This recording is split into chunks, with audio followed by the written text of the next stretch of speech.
We are live from downtown Edmonton at the Matrix Hotel for a very, very special afternoon. It's Brunch for Ben down here, the fourth annual, one of my favorite events that we do here at Oilersnation. The crowd, they're losing it right now. Lisa from the Sauce, she's got the energy. Ryder, he's doing some trivia. They just pulled out the breakfast buffet full of eggs, bacon, potatoes, and all this. Little bit of torture to do that right in front of you, but we are going to power through. And also, we should have a hell of a hockey game to go along with this lovely afternoon. The Oilers taking on the Sharks, the final game of their 3-game Pacific road trip post-Winter Games break. Against the San Jose Sharks trying to hopefully replicate the effort we saw on Thursday night. I haven't been that happy for a post-game show in a minute, and I am unfortunately, we'll tell you, Menzies' laptop is not here with us today, but it's here with us in spirit, damn it.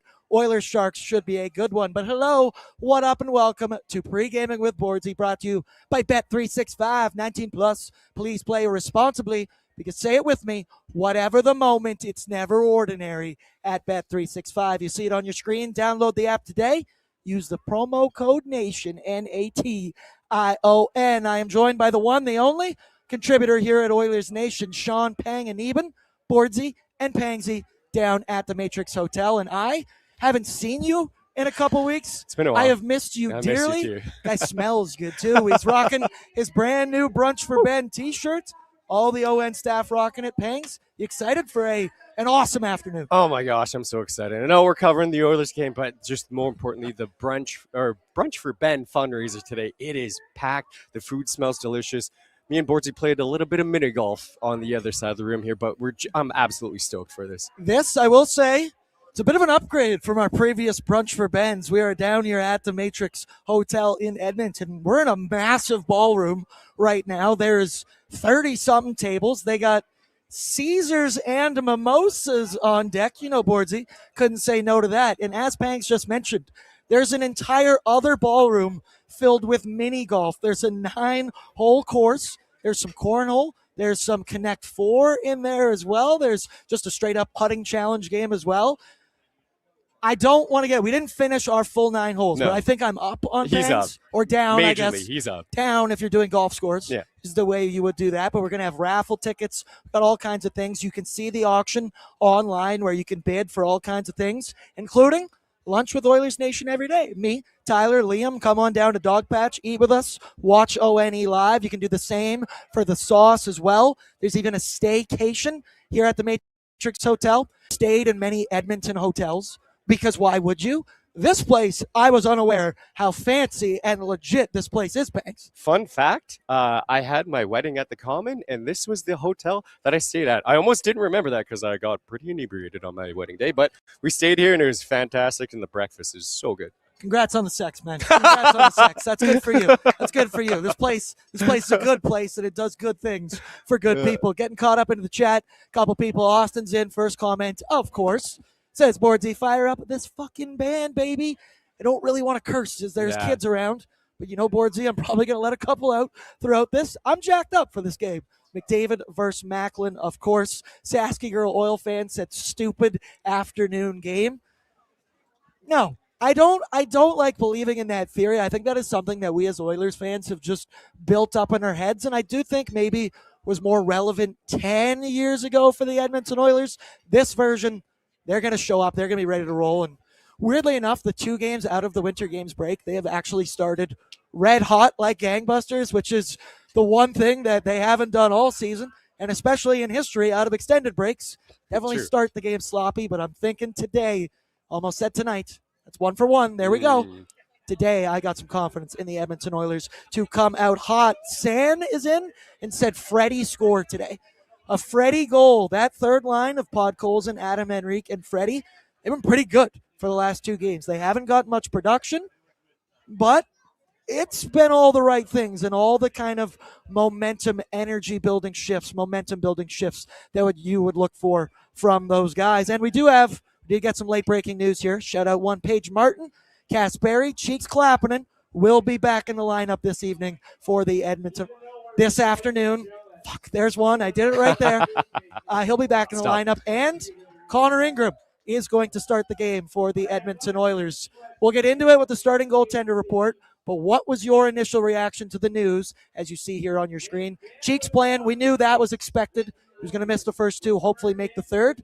But Connor INgram making the start. Back-to-back games for one Connor INgram. I think it's the right choice. I think it's the only choice. Pangs, what was your takeaway? I think it is the right move. I wrote an article on Oilersnation.com, and I said you give Jari the start against Anaheim Ducks, and if he kind of falters and INgram plays better, you got to go with whoever wins you the game and who's playing better. And I think INgram's style, the calmness, doesn't give a lot of rebounds. You win, you're in. Connor INgram, you're in. He's in. Kingram? You're Kingram. You're Himgram. You're Himgram, baby. And I just think the way you looked at the difference of those last two games, the Jari one, the Edmonton Oilers, and we'll get into it the more we get throughout the show, but that start, the Oilers did play. They limited high danger chances, I will say, and Jari still let in some very, I'll say, unexpected goals.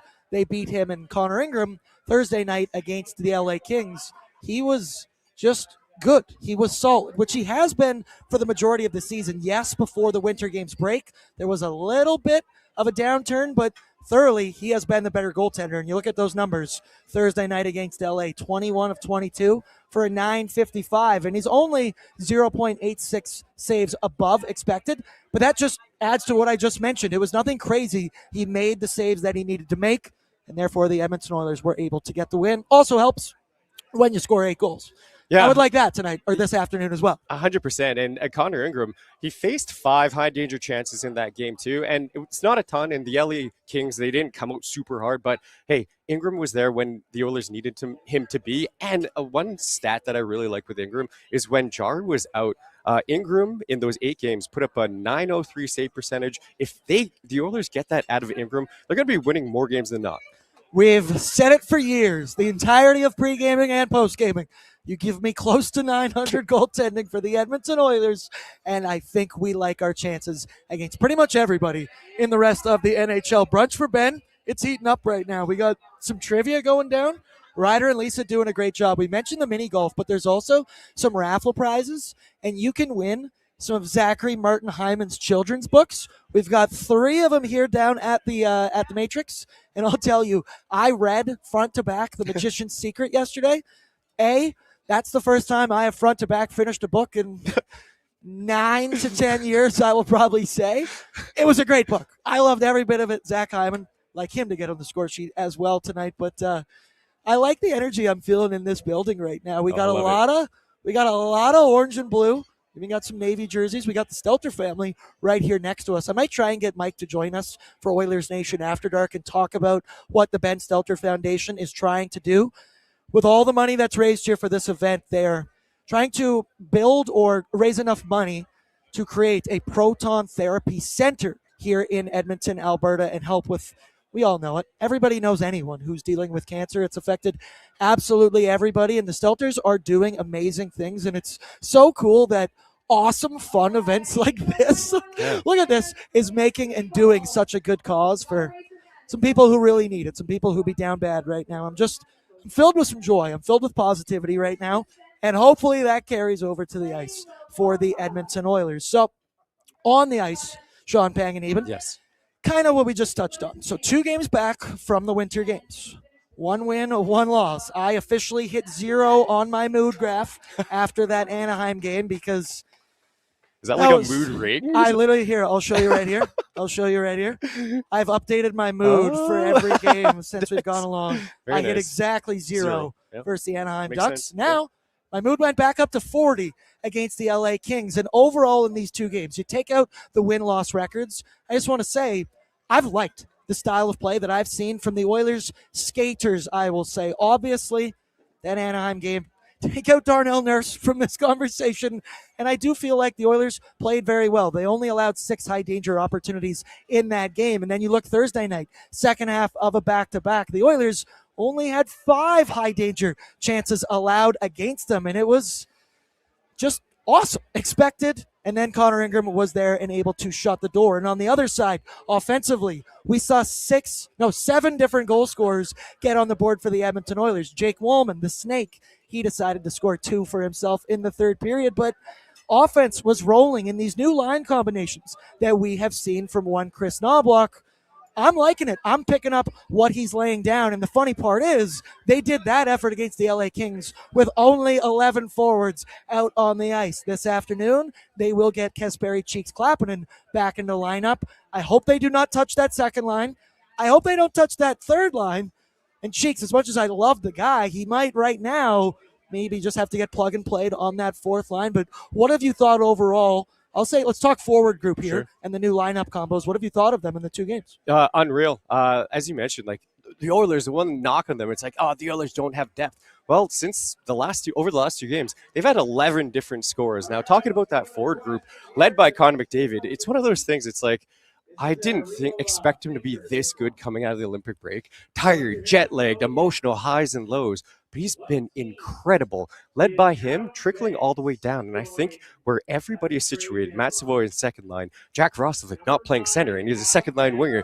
Everybody's situated where they need to be. And when I was chatting with Podkolzin's skills coach, Ned Lukasevic, he said, you know what? If Podkolzin drops down to that third line, he can be a driver of that third line. And that he is, and that third line's looking amazing. It's crazy to say, but Podkolzin has been the driver of that third line. And obviously you put 2 twin towers of doom in Trent Frederick and Podkolzin. They can be heavy on the forecheck, build some energy. I've even liked Adam Henrique's game since he has returned back. Obviously, he missed 15 games before the winter games break, and he hasn't gotten on the score sheet yet. He got robbed in that Kings game in tight, and he was looking skyward. But once again, I get it. I've said it a lot this year that, they're building towards something. They're getting somewhere. But even in Trent Frederick's case, he played a season high 15-56 in that game against the LA Kings. Now, it was an 8-1 game, so I do understand that part, but it is encouraging signs here from the Oilers' third line. Also, like you mentioned for McDavid there, how well he's played. Do you think it would be this hard? Do you think it would be this hard coming out of the Olympic break, Pangs? Oh, I can't even go there. I can't even go there. Right? Yeah. Good stuff. Spec, I love you, but I'm going to poke fun at absolutely everything. Anyone can get it as far as I am concerned. Now, when I was prepping for this show earlier, we just mentioned some of the goaltending questions we've had. I sat this morning and I was texting in my boys group chat going, this is the sign for me. Who does Chris Knobloch start in this hockey game? Will tell me, are they trying to be nice or they're trying to, I don't know, make it an easier path for Tristan Jarry to become that number 1 goaltender? Or are we just going to face facts right now that with 22 games remaining in the NHL schedule, don't know how to put it any nicer. It's shit or get off the pot time here for the Edmonton Oilers, and you need to play the hot hand. Brett, can you throw up Mark Spector's tweet that he had earlier today? So we'll chirp him. We'll still bring him along in the show. We love Edmonton Oilers beat reporters, regardless of anything. But he was quick to point out that he talked to Chris Knobloch here earlier this morning, and the direct quote was, there you see it on your screen, the goalie who gives us the best chance to win. Knobloch confirms they will go with the hot goalie rather than map out starts ahead of time. And with 22 to go, I like that from Chris Knobloch. And I do think this might have been evident when tie game 5-5 with 13 minutes remaining against the Ducks. Chris Knobloch, a guy who is not one to pull the yank, to make that move. He pulled Tristan Jarry out of that game. I think the message was sent. I also pointed out in the LA Kings game, I've never seen Nobby so pissed off or animated all year. He was spitting. You could see the spit flying out of his mouth, and I appreciated that, but it seems like the message may be sent right now that this is no time to mess around. Yes, Tristan Jarry has the higher cap hit. Yes, he is here for the next 2 seasons after this one, but we are trying to win right now, and I love what I'm hearing from Chris Knobloch. Yeah, unfortunately for the Oilers, they didn't do themselves any favors by not going on any extended winning streaks. So right now, it's crunch time. Like you mentioned, 22 games left. We don't have time for feelings. We don't have time for cap hits. We don't have time to, hey, we gave up these assets for Tristan Jarry. You win and you're in. Whoever's playing better gets the net. Connor INgram, a sound, calm game, got the win last game. Move forward with Connor INgram and whoever plays better, yeah. Once again, now, it's not as simple as win and you're in. No. But if you continue to give me just confident performances, I said the last show, I feel safe like a baby in Connor INgram's arms. I just feel so much safer with him than I do with Tristan Jarry. And As for the matchup this afternoon against the San Jose Sharks, so the Edmonton Oilers, the Sharks kind of been their punching bag for the last couple seasons. So Edmonton has won 15 of their last 16 games against the Sharks, and over that stretch, they have outscored them 71-29. Wow. Not to mention, they have also won 7 straight games against these Sharks. That scoring discrepancy, 31-11. Jeez. Now, we've only seen one matchup this season between these two teams. It was January 27th, right before the break, and it was talk about cold starts for the Edmonton Oilers in that one. They went down 3-0, 11 minutes into the hockey game, but in classic Oilers fashion, that's why you live bet the comeback. They did, in fact, win that game 4-3 in overtime on the back of a Zachary Hyman overtime winner. And pretty wild that they were able to do that. That is something that we've grown too accustomed here in Edmonton, that they can rely on that and bank on that. Now, the Sharks, on their side, they're in a little bit of a downturn right now as well. They have technically lost 5 games in a row coming into this afternoon. There was 4 games before the break, and then they lost 4-1 to Calgary on Thursday night. Macklin Celebrini didn't register a point in that game. They didn't get much offense going. But however, that Sharks team is on the bubble for the Western Conference playoffs, and they know every single game is important, especially those against teams in the Pacific Division. If they want to catch someone. Now, I don't think the Sharks have the Oilers in mind as the team that they're going to try and catch in the standings, but they should be given their best punch this afternoon on home ice as well. Yeah, the Sharks, despite them on a losing streak, they're a team that you can't take lightly. And I think about Macklin Celebrini spending the 2-3 weeks with Connor McDavid. He likely knows the ins and outs of the Oilers captain. For one, he knows he doesn't like ketchup now. Mm-hmm, 2, he knows that he's got holes in his socks and it's disgusting and stuff like that. So he knows the tendencies of the Oilers captain. So again, as a whole, they're on a losing streak, but they have firepower that we shouldn't take lightly. Also, that game against the Sharks, that was the first time the Oilers had won 3 games in a row this season. Let me check my mood board. Where was I for that one? I was at a 90. Was at a 90, Pretty and happy. boy, did it come crashing down after that. So hopefully we get another performance. The Oilers minus 160 on the money line on Bet365. I like the Oilers' chances this afternoon. And you just mentioned him, Macklin Celebrini. It's going to be weird to now cheer against him and have to lock back in on, I don't want to use the word hating Macklin Celebrini because I don't think I can. This kid is incredible. 19 years old, 4th in NHL scoring. He's got 23 goals, 58 assists, 81 points in 55 games played. It's absolutely insane. And we had a front row seat to it throughout the entire winter games. Him and Connor McDavid looked like 2 peas in a pod. I saw some edited TikTok video yesterday that was every moment that they were throwing their arms around and razzing each other and being bros, because Celebrini, for a 19-year-old man, and this is nothing you haven't heard already, there's no breaking news here, it was shocking how good he was. I have argued he was Team Canada's 2nd best player throughout the entire tournament. Nathan McKinnon, you bury into that empty net. We might be having a different story, but that's a discussion for another day. Still not over it. But this duo, Macklin versus McDavid, it's got top billing. It's the 2 best players, I'd argue, in the entire Pacific Division. And now it's got a new layer because they look like bros out there on the ice. However, 97 might have to be showing young 19-year-old Celebrini how it's done in the NHL, and I just think this is a very fun matchup.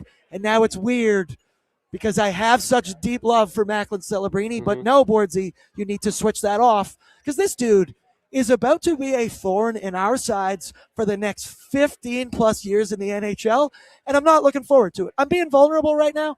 I'm scared. You mentioned this. I fell in love with Macklin Celebrini. He is now my favorite player outside of the Oilers. You put him in any situation and he rose to the occasion. He showed his speed. He showed his quickness. He showed his lethal shot. And the Oilers' dynamic duo, they got Leon Draisaitl and Connor McDavid. But Team Canada, I'd say for the next 10 years, you got McDavid, you got Celebrini. And one thing that I would say, would you agree with this? McDavid hadn't played with someone as quick of first steps as Celebrini. I think he's got quicker first steps than Draisaitl. Yeah, for sure. More than Nuge. More than Nuge. And so he's better just than Patty Maroon. Better than Patty Maroon and Zach Hassian, that's for sure. So he's just a quick player with a high IQ, just a treat to have him for Team Canada. But like you said, a thorn in the side of the Oilers for the next 15 years. I reserve the right to resent. I can't hate Macklin Celebrini, but No. I'm going to resent him. Also, I see the Super Gremlins in the chat today. We're blessed with the Gremlins presence. Also, Jeff Wood's in, and he said eyes on John Klingberg today. We had the discussion on ONE yesterday. We're talking about, defensemen. I think the Oilers, it's been pretty clear they're looking for a right shot, right side defenseman at the trade deadline. How about we bring him back? One man. John Klingberg, and for all good Klingberg omens, which is a weird thing to do when you're playing against him. Did you see what Payton's wearing today at Brunch for Ben? No. He is rocking a white Edmonton Oilers number 36 John Klingberg jersey with the Stanley Cup Finals patch. Right. The moment he walked in, I just looked at him and shook my head. Yeah. It was like, he said he's betting. Oh, there he is. Oh, yeah, you couldn't miss him. He's like 7 foot tall. He's there. 6'7". Battle, did I do that right? I did that right? Nailed it. I think I did that right. Stop it. Oh, yeah. Producer Brett, also behind the scenes, back at the office, back in Edmonton. Well, granted, we're in Edmonton. That was stupid. Doing a bang-up job, Brett. We do love you and appreciate you. Let's go now to the need-to-know information brought to you by Will Hawk Beef Jerky, because only the finest tasting meat products earn the Will Hawk name. Made from 100% Alberta beef, their jerky is aged, seasoned, smoked, and marinated to savory perfection. They also gladly fill orders of any size, and you can find their jerky, sausage, and other products out of their Leduc location. And for more information, head on over to willhawkbeefjerky.com. Thank you, Brett. Now he's waiting for it. Now he's got it. I love you, Bert. So this will be the second of 4 meetings this season between the Edmonton Oilers and the San Jose Sharks. I mentioned earlier, the Oil won 4-3 in overtime back on January 27th. Their next game will be at home in Rogers Place on March 17th, and then again on April 8th, which is the 4th last game of the season. So we're going to get 2 more McDavid versus Macklin matchups this year. Brett, get it ready for me. Get the noise, because it's time for the standings watch. Yeah, I love it, baby. So, Brett, I think I also attached it. Maybe in the back, we might have a graphic, a visual representation here as well of the Pacific Division. So the Oilers, they're back in 3rd place, unfortunately, right now, because the Anaheim Ducks did catch a dub last night, defeating the Winnipeg Jets by a score of 5-4. So there you get a look at it. The Oilers, 66 points in 60 games. The Ducks, 67 in 58. So they got 2 games in hand and are up a point.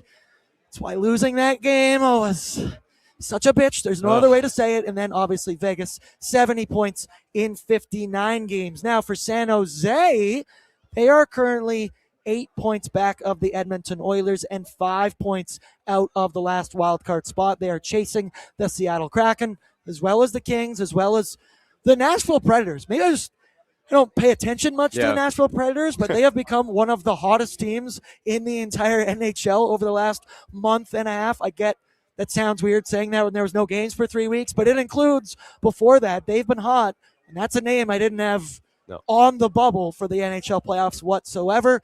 Get used to that SportsCenter sound, because we're going to be watching these standings from here until the end of the season. We talked injury updates earlier.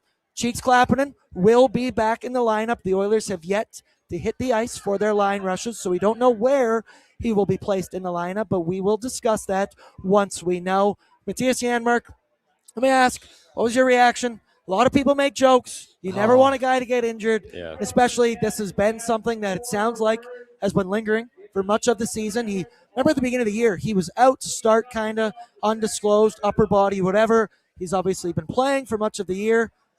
No offense to show for that, but I don't know if that has anything to do with the injury. I don't think we've heard officially what it is. We've only heard rumors about his shoulder, some area like that, expected to be out long term. Does free up some money, ideally, for the Oilers. With the trade deadline coming up on Friday, Pangs, what was your reaction to the news? My initial reaction be honest. literally was cap space. Yeah. It was just LTIR. I'll be like, Matthias Janmark, he's done wonderful things for the Oilers over the last couple playoffs, but in the regular season, I think it's just getting increasingly frustrating when he gets chances and just doesn't bury. It's just very frustrating in that regard. So He's a good player. I've always liked Matthias Janmark. He's a good player, but I think the Oilers have other players that can fill the role that he brings, which is just steady vet hockey, and it frees up like 1.1 million in cap space. I want to say it was 1.3 or 1.3 or 1.4, something like that. Either way, cap space to me. Yanni, we love you. We appreciate you and everything you have done for the Edmonton Oilers. You never want your own guys to get injured. But when God closes the door, he opens up another window here, and the Oilers might be able to wheel and deal and maybe get someone who is more likely to score some goals, I will say. And I'd say I feel dirty as I say this because I appreciate what he does. I don't like dogging on our own players. Yanni, I love you, and I hope you feel better soon. And the goaltender, Connor Ingram, he's going to get the start. It was confirmed from one Chris Knobloch. He's had an .899 save percentage on the season. Does he hit 900 at the conclusion of this hockey game tonight? Please say yes. I think so. You know what? I don't know. The Oilers are facing a Sharks team that are, like you said, they're on a 5-game winless streak. They don't, aside from Macklin Celebrini, shut down Macklin Celebrini, and you have a very, very good chance to win this game. I was going to say tonight, but this afternoon. Right? Yeah, hey, it's good tough. catch. It's tough. Good catch, brother. Yeah. I've trained my brain to only work this one way. Can't teach an old dog new tricks, and I am old. The Sharks, they own a 27-25-4 record, 58 points, 5 back of the last wild card spot. But it's weird. You look at it, they have games in hand on, and considerable amounts of games in hand on every single team in the Western Conference. They've only played 55 games. I don't know what that's about, but they're going to have to maybe get a couple extras here down the stretch. There you see it, the head-to-head numbers between the Oilers and Sharks. Hallelujah, frame it, hang it in the Louvre.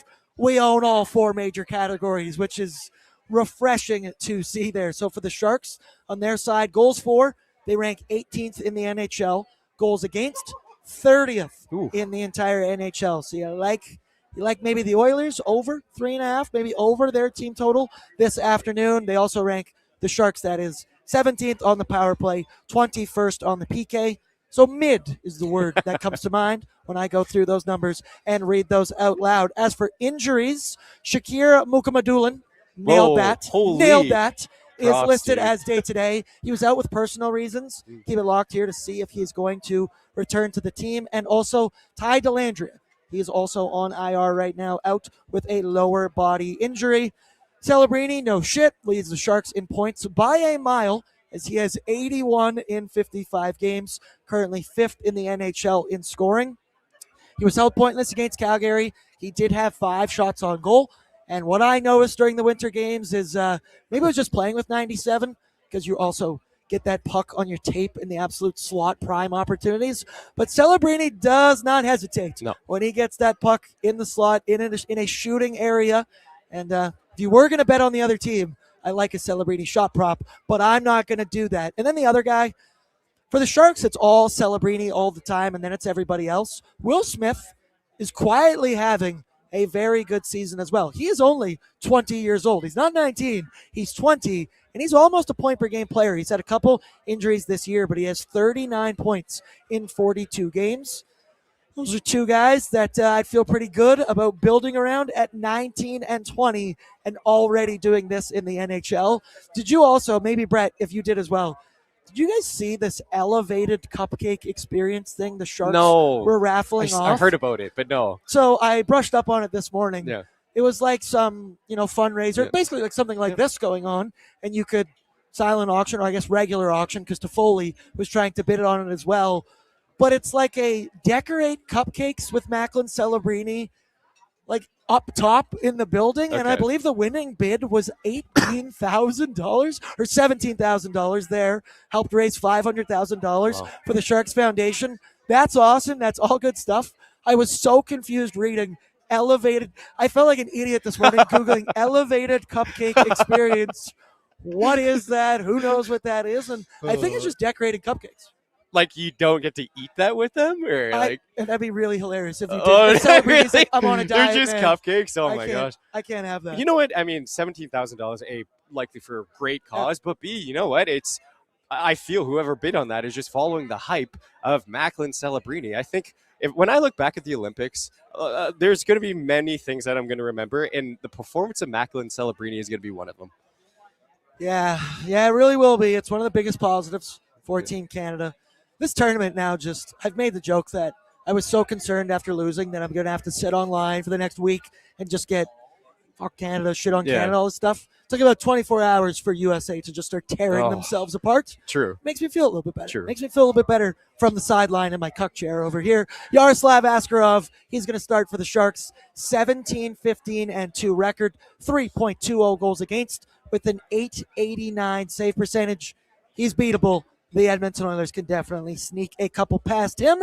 Let's go now to I don't know if we have full confirmation just yet, but Brett, I guess you can throw it up when we get it. Still waiting here online. Should be hitting the ice right about now. But the home team lineup's brought to you by Oodle Noodle, one of my favorite food spots in the entire city. There is one very close to us here downtown, and I am considering placing my order right before, maybe during After Dark.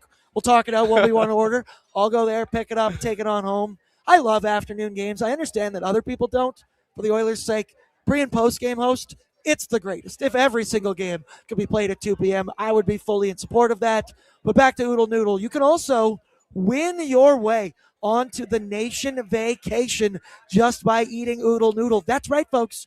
Download the app today. You can enter the contest on there or go in store and you can physically enter into the ballot box and you could be partying it up in Sin City with yours truly. And can we tell the folks? I'm going. Yeah, he is. I'm going Pangs is coming. Yeah, it's going to be stoked. I'm super pumped. I went last year. Great time. I learned that I have to learn how to catch up and party with Bordzy. And so I've been training, having beers pregame before that. And so I'm ready to go. My guy's ready to go. Also, it was really funny because you were saying, you're staying somewhere else? Yes, I am. So you're saying that, and Pangs was like, I'm going alone. So like, I'm gonna like need to hang out with you guys like a lot. I'm gonna need to hang out with you. And I was like, yeah, man, we're in Vegas. Yeah, I know. Yeah, man, I know. That's the entire goal of this thing. We're gonna tear it up. It's gonna be a great time. Yeah. So we know Kasperi Kapanen is going to return to the lineup for the Edmonton Oilers. Is this one accurate, Brett? You want to just hop on? This is just projected. This is the projected lineup from Daily Faceoff. I mean, and it would make sense. So it's really just swapping Trent Frederick for Vasily Podkolzin. Not confirmed. This is Daily Faceoff's live projections. You got to look at it. Nuge, McDavid, Hyman. We know they're going to stick together. Second line of Matt Savoy, Leon Draisaitl, and Jack Roslovic. They have been unbelievable. More on them in just a second. I've really liked the third of Pods, Rico, and Trent Frederick. I do think Kasperi Kapanen could easily fit on that line as well and play a similar style, a little bit of run and gun, maybe even a little bit more offensive capability than one Trent Frederick. But I have also spent 58 games this season begging for Trent Frederick to start picking it up. We're starting to see it a little bit right now, so I'm curious to see where he is going to stay in the lineup. But the trio I want to talk to you about is that second line.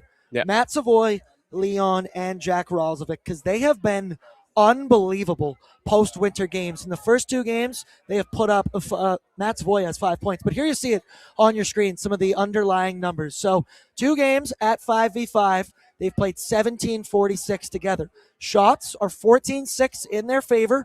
Goals are 3-2 in their favor. Scoring chances, 12-5. And shout out Battle for the numbers because Matt Savoy has put up 5 points in his last 2 games. That's 23 points on the season. But you see that little at the bottom there. Savoy has scored 23% of his career points in the past 6 periods. He might be figuring it out right now, and it's a discussion a lot of people, like I heard Gregor having it online, and he was saying basically every league that Matt Savoy has ever played in, he has such a high hockey IQ that it takes around 40, 50, 60 games for him to get it. Boom. Dam starts to break open. It happened last year in the AHL, and we might very well be witnessing it right now in the NHL. He's been awesome, and it hasn't just been offensively. It hasn't just been 5v5. He is arguably the Oilers' best penalty killer, and now with no Matthias Janmark, you know they're going to continue to lean on Matt Savoy even more, but him specifically, he's been unbelievable. Jack Roslovic should be a top 6 winger in my opinion. He fits in there like glue. And then, Leon Draisaitl, 4th in NHL scoring. If you hadn't heard, I really like the look of that trio out there, and hopefully they can continue to build on it. One thing that I really liked about Matt Savoy is his anticipation. I don't know if like the game is slowing down for him a little bit more, but he's in his goal that one I think 2 games ago. He's just in the right spots and he's passing very well. And him and Jack Roslovic, it's always seemed like they've always read off each other a little bit good, like very well. And then you add, like you said, Leon Draisaitl, a pillar in the middle, and then boom, you got two wingers that read off each other really good, offensive guys. Jack Roslovic, who's streaky, and I think he's going on one of those good streaks right now. It's all the ingredients for a really productive second line. Jack Roslovic just knows how to play with skill. Yeah. And that's something we saw when he was playing down in the third line. He had to play center as well. And maybe that's not his most comfortable, natural position. You can see it because he's locked, loaded, ready to go. He knows wherever I am on the ice, Leon might put this backhand sauce, no look, directly on my tape. And I better be ready to shoot that thing. And I've really liked what I've seen. Now, we just did get confirmation for the lineup. Trent Frederick staying on the third line for the Edmonton Oilers. Shout out the Bob father. He had it first, Tristan. He had it first. Top line, McDavid with Nuge and Hyman. Second line, Savoy, Dry, Roslovic. So they're staying together. Then your third line of Vasily with Henrique and Trent Frederick.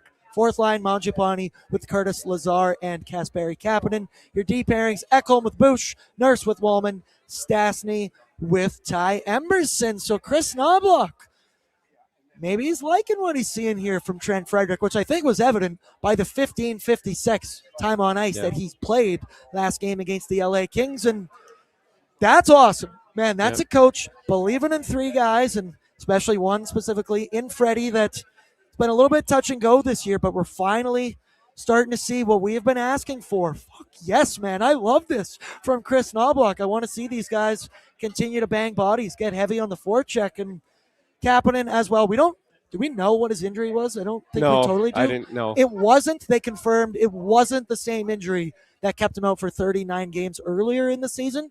So even if he's coming back from injury, got to work his way in. Fourth line makes sense. And on top of that, Cheeks has the type of game like a Pods where you could pretty much play that anywhere in your lineup and he'll figure it out. But Freddie sticking in the top 9.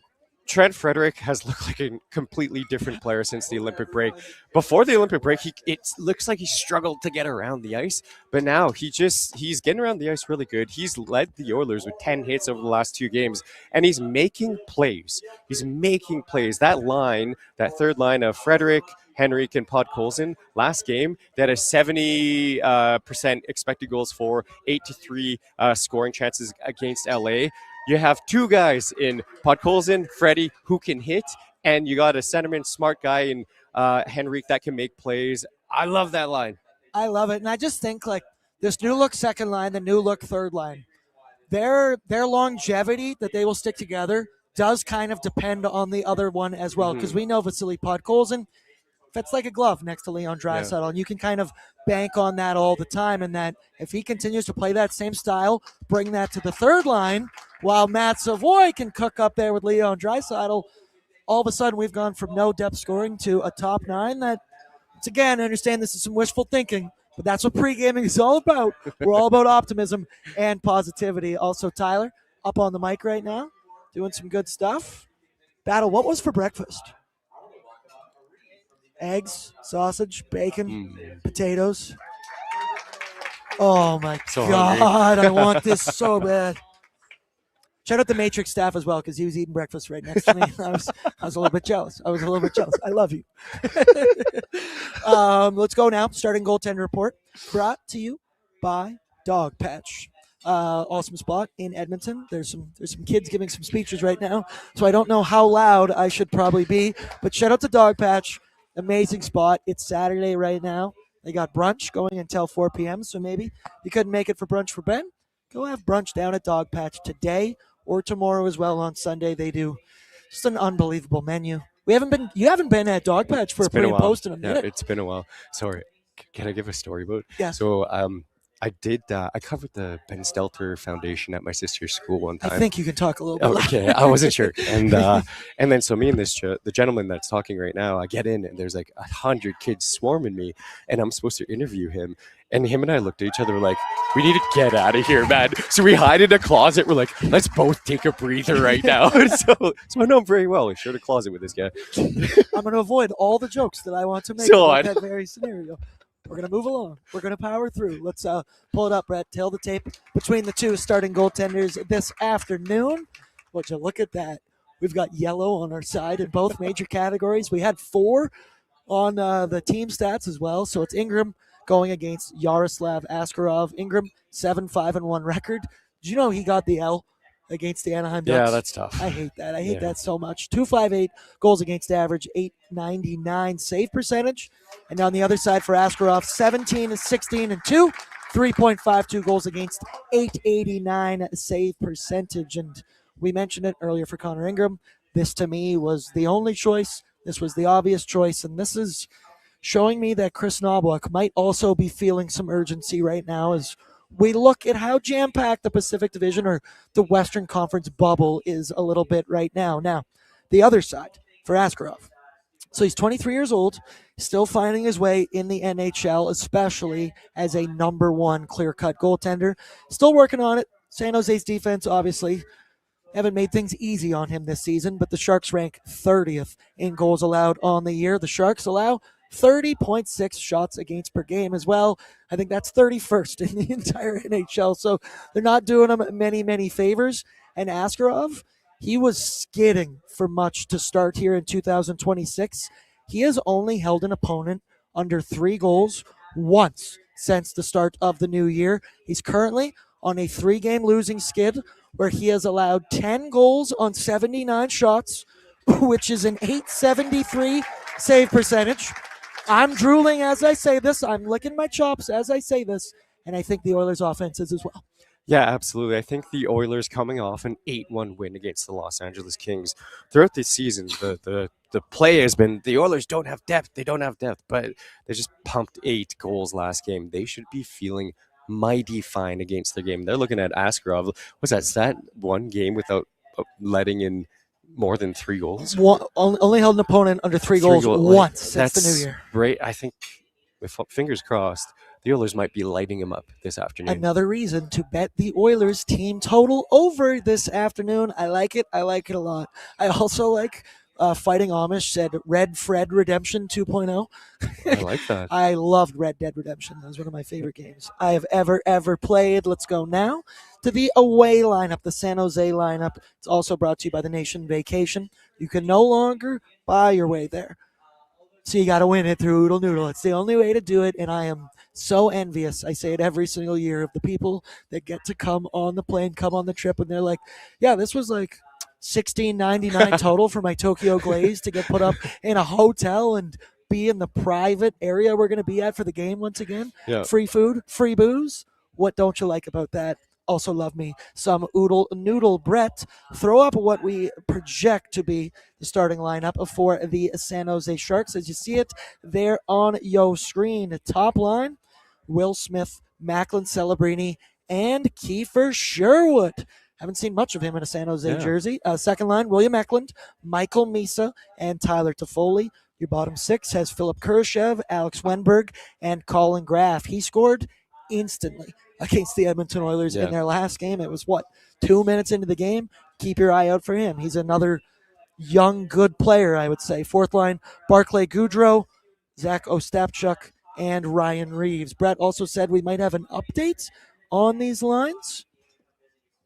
Ooh, there we go. Smith, Celebrini, Sherwood, Kurashev, Wenberg, Graff.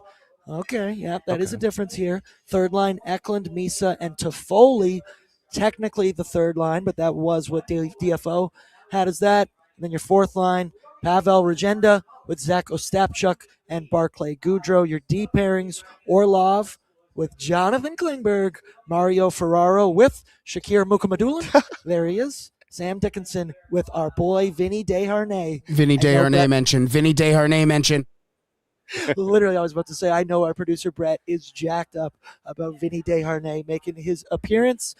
Thoughts on that lineup overall? You look at it. Kiefer Sherwood. I've actually be curious. How many games has he played with the San Jose Sharks? But he's a guy, we know him. He scored a hat trick against the Edmonton Oilers earlier this season. I was actually in the building for that one in Vancouver. Give me a player to watch, Pangsy. Player to watch. Let's go with. I'm going to go with Will Smith. 39 points on the season. Previously slapped Chris Rock at an award show one time, and all around just a very talented player. So Will Smith for me. Looked at it. So Kiefer Sherwood has played 2 games for the San Jose Sharks. So he was traded. His last game with the Canucks was January 10th, and then he played February 4th and February 26th against the Calgary Flames. That's an X factor of all X factors in a lineup right there in one Kiefer Sherwood. And then Jonathan Klingberg. I know it was kind of said as a joke yesterday, but it isn't a joke because he is totally a good puck-moving right shot defenseman who we know has fit in well with this decor last year in the clutchest of moments in the NHL playoffs. Clap it up for that kid. Clap it up for that kid. Did a great job. That was actually awesome. Good job for him. Jonathan Klingberg, though, it's just funny to say it, to bring him back already, but I don't know. Where do you come out on that? What? Does it sound ridiculous? Would you be interested when you initially said that, I'm like, that makes sense. The Oilers it worked last year when they brought him in for a right shot, second pairing guy. Him and Wallman in stretches, and I believe it is against the Dallas Stars. They were outright dominant as a pairing, so you know that pairing works. And I'm taking a look. 1 year, $4 million. If the Sharks retained money and you got him for like a 4th round draft pick, how about we just throw Andrew Mangiapane in there or that, swap him straight up, give him a pick, give him a shit pick, that and boom, works. swap it out. I like it. You know what else I like, and we've yet to mention it here?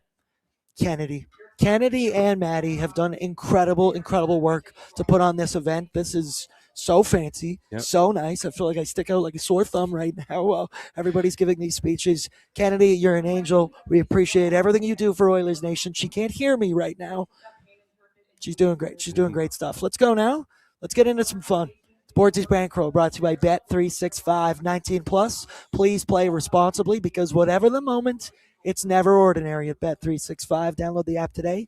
Use the promo code NATION, NATION, when signing up and creating your account. Brett, throw it up for me, brother. What we are rolling with this afternoon hasn't gone well for me recently. I keep getting 2 out of 3s. However, we are going to spin the wheel in just a couple minutes. We're going to lock in our anytime goal scorer bets. There it is. You see on your screen. My first option, Jake Wallman, 2+ shots on goal at -200. Revenge game, Jake Wallman, I might add. And Thursday against the LA Kings, he put up 4 shots on goal. I like him to get 2 in this one. Wallman, I'm looking for more of that offense. And I do think with Paul Coffey running the decor, there has to be an emphasis on more getting up in the rush, getting up in the play, and getting in on some offense. So Jake Wallman, I like that one. The next option, Connor McDavid, 2+ points at -130, which is actually pretty good odds for Connor McDavid, all things considered what it normally is. I feel like Bet365 was taking into account the afternoon time of this game. But McDavid, 2 games since being back, he's put up back-to-back 2+ point performances. Oh, yeah, he also leads the NHL in points. Hit the century mark for the 9th time in his career. Mario has done it 10 times. Wayne has done it 15 times. Will Connor McDavid hit the 15-time mark before his career is over? I'm going to say yes. I think for him, it's just achieving 100 points is just like that for him. I think he's just so used to it. With him, even if his boots get a little bit slower, his processor is just such next level that he just changes game to whatever, wherever he is in this style of play. So I would say yes. Lance Kane said earlier he wishes he was in my boys group chat. There was a discussion in the boys group chat. I didn't like the negativity that there's no way Connor could do that. His game is so dependent on physical speed and physical talent that will slow down. I mean, man, the supercomputer comment is exactly what I said. He processes things at an entirely different rate, and you don't think as he maybe gets older, maybe some. And I'm not even going to say that the foot speed's going to slow down because he's a freak. He's the fastest man on earth on 2 feet, on skates, out there on the ice. And I'm never going to doubt McDavid. I'm never going to put him in a box. But the fact that he's got 9 seasons down for 100 points, the only 2 he didn't We got noise. We got noise. Banjo guy up front, not getting a T-shirt from Tyler. he's Oh he my is 3 God. feet in Oh front of my his God. face. That's Tyler so is funny. ignoring him. That That is is so funny. amazing. Oh man, he's just like. Tyler, give him a shirt. That was really funny. Oh my gosh.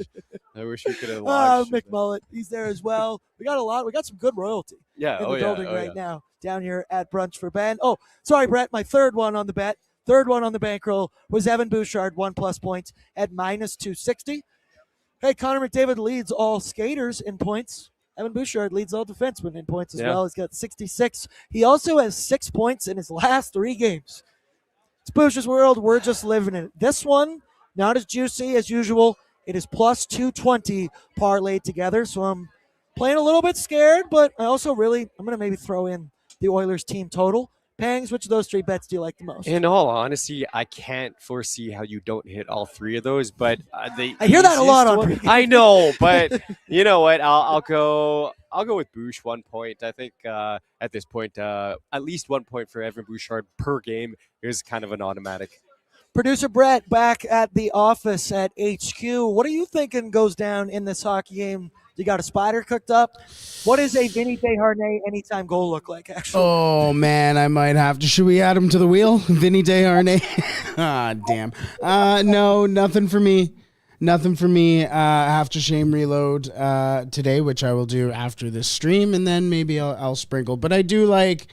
I think Wally is feeling himself after that game on Thursday night. Let's go with Wally. 2+ shots on goal. Maybe even he can even pot another one. Going a little heater. That's right. Brett has the tattoo. He's legally obligated to have to say that Jake Please go on a heater. As Jake Wallen forgot man. to make line changes, I just noticed Brett covering up his tattoo for the last couple of weeks there of the season, being like, I don't know what you guys are talking about. I don't know what That's you're so talking about. funny. Also, Been wearing this a lot of one's- pants. and I'm ripping him off. I'm Oh, kidding. man. Vincent Desharnais is weirdly enough, he has the 7th best goals, 7th worst, I guess. Yeah. There's so many. Orlov has worse odds. Gaudreau, Ferraro, Ostapchuk, Dickinson, Mukamadulin. Vinny Desharnais is +850 for an anytime goal. Those odds are not nearly juiced enough. I know they're Vinny. factoring in the Oilers curse. Ooh, revenge, too. Yeah. They are factoring in revenge. So, folks, if you're new here, we're going to start spinning the wheel on Pregaming with Bordzy. I am addicted to the wheel. I love the wheel. The wheel is just. And as I pointed out before, www.com, wheelofnames.com. If you're ever with your significant other and she won't commit to where she wants to go to dinner, what movie she wants to see, or they, whatever it is, it works for anyone. Yeah. You put them all on the wheel to the remove options. When it lands on it, it removes one. You will see their reaction when it is the one they actually wanted. They'll go, damn it. And you go, Interesting. that's it. That's how you hack the brain. It's the cheat code for everything. But for us, we're going to do 2 wheel spins here on Pregaming. The first one, we got all 18 skaters for the Edmonton Oilers. The first wheel spin is for the first goal scorer. Okay. Responsibly. Only bet what you're willing to lose. I'm putting very, very minuscule units on this because for a first goal scorer, the odds are extra juicy. So without further ado, for our first goal scorer, Brett, spin that wheel. Hold on. Should I shuffle? These names? This is the same lineup. shuffle. Do a shuffle? All right, I agree. Just one. Shuffle. Just one I quick love shuffle. All right, give me that prompt again. Spin that wheel. Get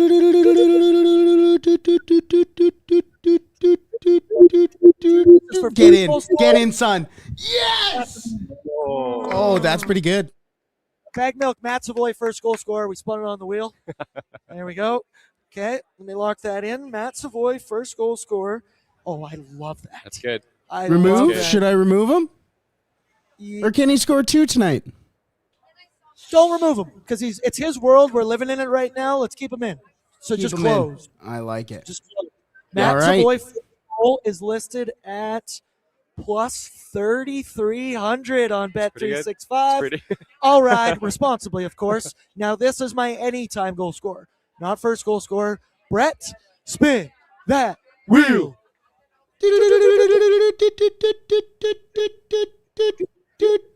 Come on, push! Oh! Oh, Rico for an anytime goal scorer. He's been around it. That's plus I 400. will say that third line last game, 70% expected goals. Maybe it's Henry getting that If one. I parlayed those together, it's plus 16,000. I'm not going to do it. I'm going to bet him separately. I'm going to do so responsibly. But Pangs, final question I have for you and Brett, even Tristan, and our Matrix staff here as well. Anytime goal scorer and score prediction, who's it going to be? You go first. Oh man, you know what? Let's go with Freddie. Trent Frederick. He's getting one. Yeah, and score prediction? Sorry. 4-2. 4-2. Tristan, what are you thinking over there? 7-1 at home. I love that. You're hired. You're so hired. That's the energy I want on pre-gaming. What are you thinking, Matrix staff? 6-2. Bordzy. Nice, I like that. I like that. Get a skills coach on the line. Producer Brett, what are you thinking? I have a mix of both battles and the Matrix staff. I'm going 7-2 Oil, and I'm going to go, you know what, Matt Savoy. Why not? Clearly the wheel says so. When you're hot, you're hot. Yeah. And the wheel does tend to be just from time to time. So he's going 7-2. I'm going to go 5-2 for the Edmonton Oilers. The over will cash. And yeah, Matt Savoy, anytime goal. Yeah. I think he's just been around it too much. That second line, I think, is going to put up some points this afternoon. And I like their odds. I like the Oilers' odds. Minus 160 money line. But now that I say 5-2, the Oilers on the puck line is plus 155. Yeah, I'm in on that too. I'm going to be in on that. Once again, responsibly. Only bet what you're willing to lose. Shout out Jack Ralzovic for scoring the first goal against Anaheim because I am flush with cashola to play with here on Bet365. It's just playing with bonus money as far as I'm concerned, responsibly once again. But that will do it for us here for Pre-Gaming with Bordzy, live from downtown Edmonton at the Matrix Hotel for Brunch for Ben. It is an awesome, awesome experience down here. We probably got to go finish our mini putt game we got going on, and I got to take Battle on as well. I want to have ownership over him as well. It was an awesome time down here. We'll be live for Oilers Nation After Dark in the middle of the afternoon. Lisa called it Oilers Nation Afternoon Delight. ONAD still does apply. Ooh. There's jokes to be made on top of that as well, so you can even play with that with me and Pangs here. But keep it locked on the ON YouTube channel and join us where hopefully we are breaking down in an Edmonton Oilers ass-kicking of the San Jose Sharks. Pangs, I love you. I love you. I love you. Brett, I love you. Chat, everybody, the Stelters, Kennedy, Maddie, everyone at ON. Amazing job so far, and we're not done yet. The fun's just starting, and we, Pangs, can go eat breakfast right now. Talk in a couple hours. Peace out. Good luck on Bet365. What's up, Nation citizens? If you enjoyed today's episode of Oilers Nation Every Day, make sure you hit the subscribe button here on our YouTube to not miss any of our content. We got you covered from interviews, insight, analysis, everything you need to stay up to date on everything around the team. Hit that subscribe button so you don't miss a video.